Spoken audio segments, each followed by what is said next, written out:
Travels of Marco Polo, Chapter 41, of the district of Camul, and some peculiar customs respecting the entertainment of strangers. Camul is a district within the great province of Tangut. It is subject to the Great Khan, and contains many towns and castles, of which the principal city is also named Camul. The district lies between two deserts, that is to say, the Great Desert already described, and another of smaller extent, being only about 3 days' journey across. The inhabitants are worshippers of idols and have their own peculiar language. They subsist on the fruits of the earth, which they possess in abundance, and are able to supply the needs of travelers. The men are addicted to pleasure, and attend to little else besides playing upon instruments, singing, dancing, reading, writing according to the custom of their country, and the pursuit, in short, of every kind of amusement. When strangers arrive and desire lodging and accommodation at their houses, it affords them the highest gratification. They give positive orders to their wives, daughters, sisters, and other female relatives to indulge their guests in every wish, while they themselves leave their homes and retire into the city. The stranger lives in the house with the females as if they were his own wives,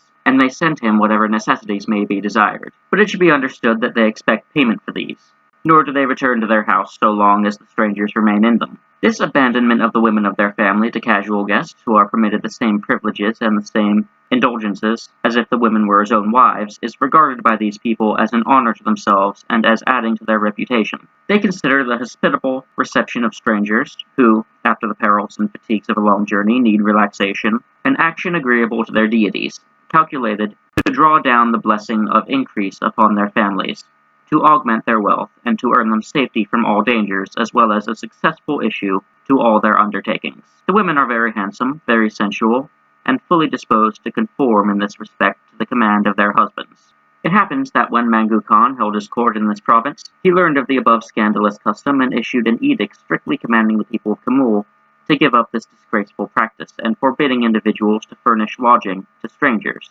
but to make them stay at inns. In grief and sadness the inhabitants obeyed for about 3 years, but finding that the earth ceased to yield the accustomed fruits, and that many misfortunes befell their families, they resolved to send a deputation to the Great Khan to beg him to permit them to resume the observance of a custom solemnly handed down to them by their ancestors from the remotest times, especially since their failure to offer this hospitality to strangers had brought ruin on their families. The Khan, having listened to this application, replied, "Since you appear so anxious to persist in your own shame, let it be as you desire. Go, live according to your base customs and manners, and let your wives continue to receive the beggarly wages of their prostitution." The deputies returned home with this answer, to the great delight of all the people, who to the present day observe their ancient practice.